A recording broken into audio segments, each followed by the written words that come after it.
बहु चुनाव लड़ रही थी और उनके पिछले 1.5 साल के कार्यकाल को लेकर के जनता में बहुत नाराजगी थी और पूजा मक्कड़ एक बहुत ही अच्छी प्रत्याशी साबित हुई। लगभग 2500 वोटों से हम वहां जीते हैं। बिलासपुर नगर निगम में भी मुझे विश्वास है कि हम लोग जैसे बढ़ती बढ़त कम होती जा रही है, जो धनंजय भैया ने भी कहा उसको वाकई में हम लोगों को ध्यान देना होगा कि ये नगर निगम है। रायपुर में 6 लाख के आसपास वोटों की गिनती होनी है और 3 राउंड में अगर बमुश्किल 1 लाख वोटों की गिनती हुई है तो हमें इंतजार करना पड़ेगा और बहुत सारे नतीजे आगे भी। ठीक है विश्वेश जी, आप बताइए, दोनों ही पक्ष तो आपने सुन लिए। जिस हिसाब से ये कह रहे हैं कि अभी इंतजार करना होगा और अभी 11:15 बज रहे हैं, तो क्या माना जाए कि अब ये जो रुझान है यही नतीजों में तब्दील होंगे? देखिए, जब ईवीएम से गिनती होती है तो शुरू के 2 घंटों का रुझान अपने आप में पर्याप्त होता है। तो ये तो मानना पड़ेगा कि जो बड़े नगर निगम है, जो नगर निगम 10 नगर निगम है, उसका रुझान जो है ये बदलना थोड़ा मुश्किल लग रहा है, क्योंकि जिस तरीके से लीड चल रही है, जहां पर भी जो भी पार्टी लीड कर रही है वो लीड तो यथावत रहेगी या फिर उससे बढ़ेगी, ऐसा लगता है। क्योंकि 2 घंटे, तकरीबन 2 घंटे से ज्यादा हो रहे हैं, तो ये रुझान तो बदलना बड़ी सीटों पर मुश्किल लगता है। हाँ, जहां पर कम वोटिंग है, जहां पर कम मार्जिन है, वहां पर जरूर बदल सकते हैं। ये वार्डों में बदल सकते हैं और अब बड़ी सीट्स पे ऐसा लगता है कि रुझान जो है वो यही बने रहेगा। 10 में 10 में अभी भारतीय जनता पार्टी के प्रत्याशी आगे हैं और ये थोड़ा सा बदलना मुश्किल लगता है। ठीक है, तो लगातार देखिए IBC 24 पर मेगा कवरेज जारी है। जो रुझान आ रहे हैं, जो नतीजों में तब्दील हो रहे हैं, हर एक अपडेट तो हम आप तक पहुंचा ही रहे हैं। लेकिन इसके साथ ही आपको बता दें कौन बनेगा मेयर। शहर संग्राम supported by Narayana health, MMI hospital. इसके साथ ही लोकेशन, वेन्यू का भी यहाँ पर जिक्र करना बहुत ज्यादा जरूरी हो जाता है, क्योंकि जो शानदार लोकेशन आप देख रहे हैं, रायपुर का ये हृदय स्थल है। स्प्री वॉक, मरीन ड्राइव, यहाँ पर आप आते हैं, आप लुत्फ उठाते हैं अपने परिवार के साथ। लेकिन आज IBC 24 स्प्री वॉक इस शानदार लोकेशन से आप तक ये मेगा कवरेज पहुंचा रहा है, पल पल का अपडेट पहुंचा रहा है। एक बड़ा पैनल हमारे साथ लगातार मौजूद है।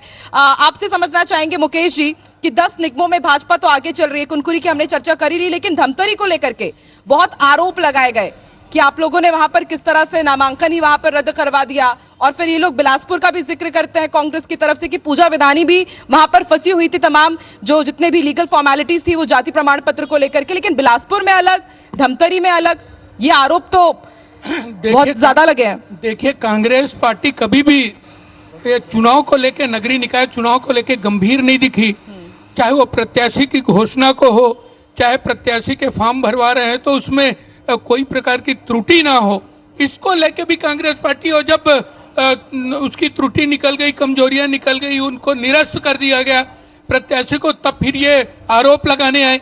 ये रायपुर में देखिए ना, रायपुर के अंदर में 70 प्रत्याशियों का घोषणा आखिरी तक नहीं कर पाए। आखिरी दिन तक भी 4 प्रत्याशियों की घोषणा नहीं कर पाए। तो कहीं ना कहीं कांग्रेस पार्टी चुनाव को लेके गंभीर नहीं थी। सुबोध हरिद्वाल जी हैं, सबको नगरीय निकाय के जनता बिल्कुल ने आपका भी कांग्रेस पार्टी को गंभीरता से नहीं लिया। आपकी बातों का मुझे उत्तर लेने दीजिए साहब। से नहीं लिया मुकेश जी, आपकी बातों का उत्तर। सुबोध भाई, एक मिनट, एक पॉइंट है कि आप हर चीज में पिछड़ते हैं और फिर कहते हैं कि 12 बजे का इंतजार कर रहे हैं। आज आप सामने स्थिति देखिए, ये बात तो आप भी स्वीकार करेंगे कि ये छोटे छोटे हुई देरी आपको थोड़ा पीछे ले जाती। बिल्कुल देरी नहीं हुई, मुझे नहीं लगता हम लोगों ने आप कोई एक तरफ कहते हैं प्रशासन के खिलाफ चुनाव आप लड़ रहे हैं, सरकार के खिलाफ आप चुनाव लड़ रहे हैं, आपको पहले होना चाहिए, तैयारी आपकी तगड़ी होना चाहिए। मुझे नहीं लगता पुनीत जी हमने कोई देरी की, हमारे प्रत्याशी तैयार थे, हमने संदेश उन्हें दे दिया था। एक और नतीजा जो आप देख रहे हैं देरी का, आप देखिए कि यहां लीड बढ़ती जा रही है। रायपुर में यह कहा गया कि प्रमोद दुबे साहब अकेले फाइट कर रहे हैं और सामने जो भारतीय जनता पार्टी की कैंडिडेट है मीनल चौबे, एक्सपीरियंस होने के बावजूद पूरा संगठन उनके साथ खड़ा रहा, सांसद साहब उनके साथ खड़े रहे।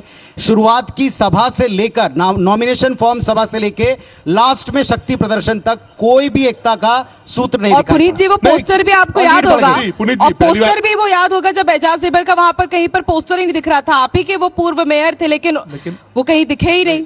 मैं ये मानता हूं कि प्रमोद दुबे जी के साथ पूरा संगठन खड़ा था। भूपेश बघेल जी, TS सिंहदेव जी, दीपक बैद जी, सारे लोग उनके नामांकन में पहुंचे थे। और ये कहना बहुत ही गलत होगा कि हम लोगों ने एकजुट होकर चुनाव नहीं लड़ा। प्रमोद भैया के साथ पूरी कांग्रेस खड़ी थी और आगे भी खड़ी रहेगी, पहली बात। दूसरी बात, मैं आपको कुछ बताना चाहूंगा, अभी आईबीसी की स्क्रीन पर ही देख रहा था कि जहां 12,000, 13,000, 6,000, 8,000 से आगे चल रहे थे महापौर, अब आप देखेंगे तो जैसे अंबिकापुर के नतीजे देखेंगे तो फिर से लीड कम हुई है भारतीय जनता पार्टी की, और भी जगह लीड कम हो रही है लगातार। तो मुझे लगता